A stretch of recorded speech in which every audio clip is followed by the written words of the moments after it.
मध्य प्रदेश में उपचुनाव को लेकर सबकी नजर पर अब सिर्फ और सिर्फ यही है कि उम्मीदवार कौन सी पार्टी कब उतारने वाली है। इन सब के बीच खबर यह है कि कांग्रेस प्रत्याशियों की दूसरी लिस्ट आज जारी हो सकती है। इसके लिए कमलनाथ कांग्रेस हाईकमान से चर्चा करेंगे। इसके लिए पैनल भी तैयार कर लिया गया है। वहीं बीजेपी ने नामों का पैनल बनाकर दिल्ली भेजा है। उम्मीद की जा रही है कि बीजेपी आलाकमान जल्द ही उम्मीदवारों की लिस्ट जारी करेगा।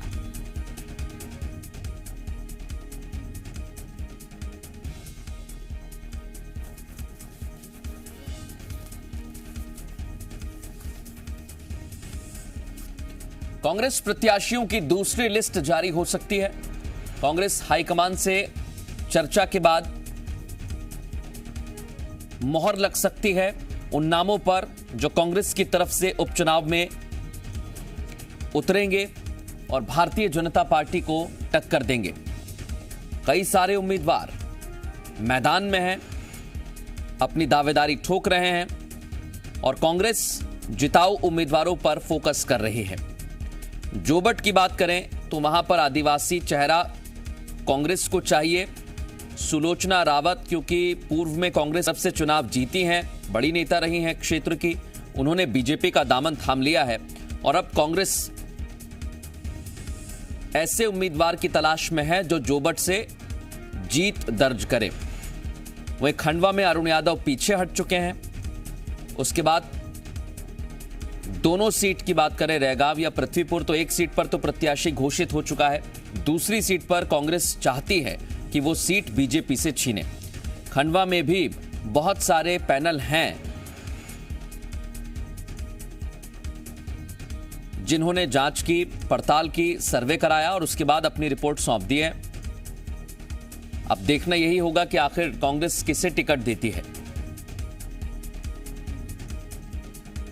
भारतीय जनता पार्टी ने अभी तक अपने पत्ते नहीं खोले हैं।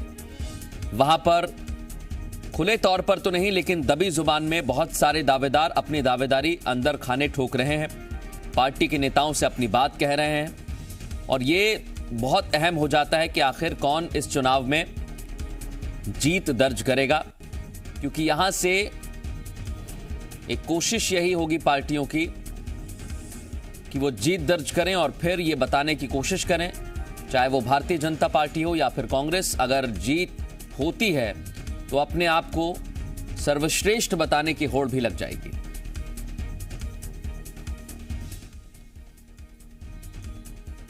और सीधे रुख करेंगे हमारे सहयोगी वासु इस समय हमारे साथ जुड़ गए। वासु, कांग्रेस की सबसे पहले बात कर लेते हैं। बहुत संभव है कि आज दूसरी लिस्ट आ सकती है, क्या खबरें आपके पास?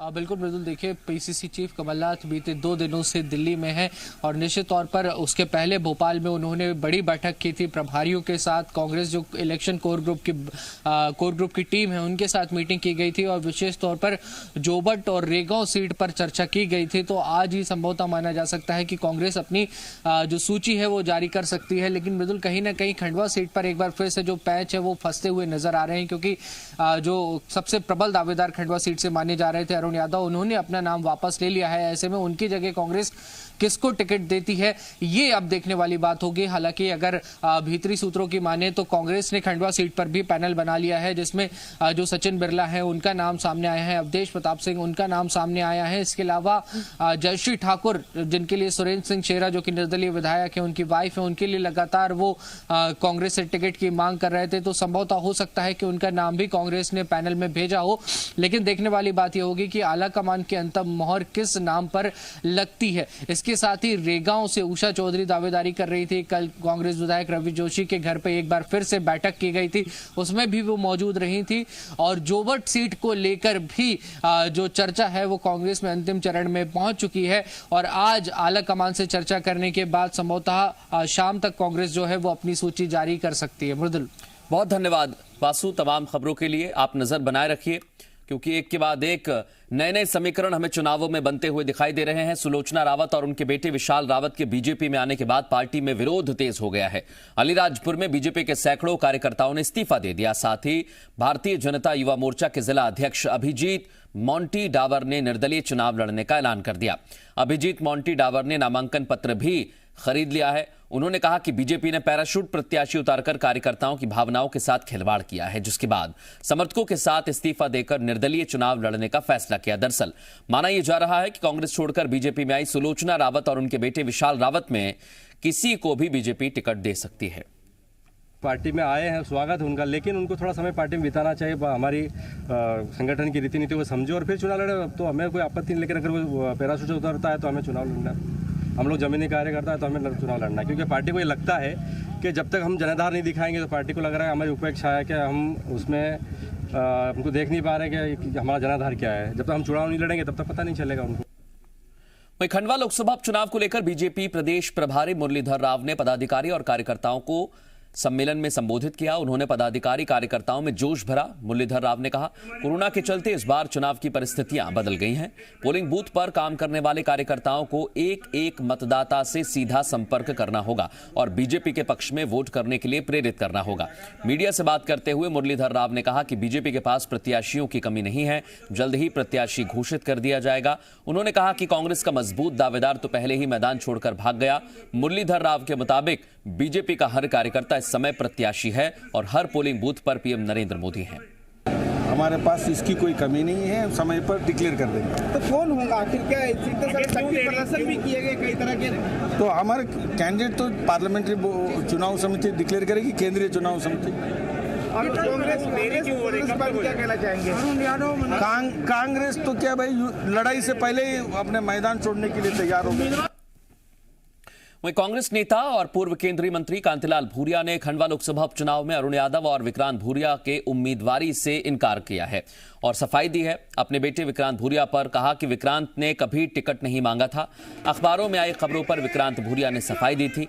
वहीं अरुण यादव को लेकर उन्होंने कहा, अरुण यादव ने किसी और को टिकट दिए जाने की बात कही है। खंडवा से पूर्व विधायक राजनारायण और अरुण यादव के नाम सामने आए हैं, उस पर मंथन चल रहा है।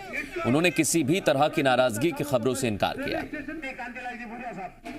विक्रांत ने टिकट मांगी नहीं तो पेपर में रहा तो उसने खंडन किया, भाई हमने मांगी नहीं, वहाँ के लोगों को हम टिकट देंगे, ये हमने तय किया है। खंडवा में भी अरुण यादव का नाम चल रहा है। अरुण यादव ने कहा है कि मतलब किसी और को दो, तो वहाँ पर भी दो लोगों का नाम आया है, अरुण यादव और राजनारायण पूर्व विधायक। उन दोनों का नाम, तो दोनों पूर्व विधायक है, तो उसका मतलब ऊपर चल रहा है। ऐसी कोई बात नहीं, कांग्रेस कमर कस के चुनाव लड़ेगी और जीतेंगे। वहीं उपचुनाव को लेकर कांग्रेस हर सीट के लिए अलग अलग घोषणा पत्र जारी करेगी। एमपीसीजी से बात करते हुए पूर्व मंत्री पीसी शर्मा ने कहा, जनता के फीडबैक के बाद क्षेत्रीय मुद्दों को लेकर घोषणा पत्र तैयार होगा, जिसको लेकर तैयारी चल रही है। हर सीट का अपना अलग घोषणा पत्र होगा, जिसमें क्षेत्रीय मुद्दों को तवज्जो दी जाएगी।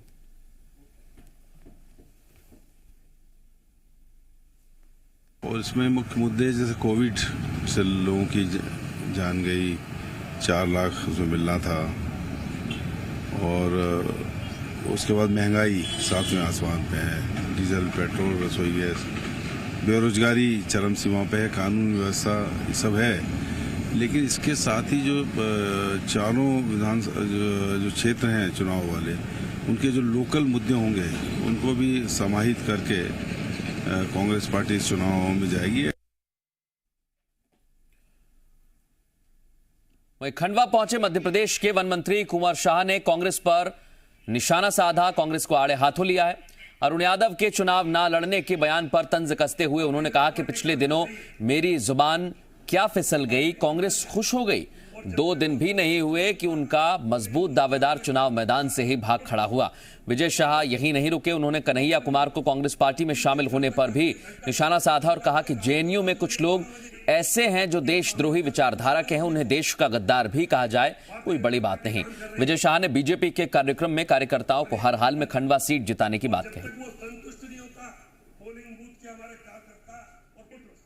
जो ताल ठोक रहे थे, मुझों पर ताव दे रहे थे, जान फटकार रहे थे, और जरा सा हमारे मुंह से क्या स्लिप हो गया एक शब्द, वो जीतने के ख्वाब देखने लगे दिन में, और हमने कहा आ जाओ, मानदाता मेरे पास है, जीत के दिखाओ तो मान जाऊंगा। 2 दिन भी नहीं हुए वो मैदान छोड़ के भाग गए। ऐसे माटी के शेर कांग्रेस पार्टी के जो उम्मीदवार थे, वो 2 दिन में मैदान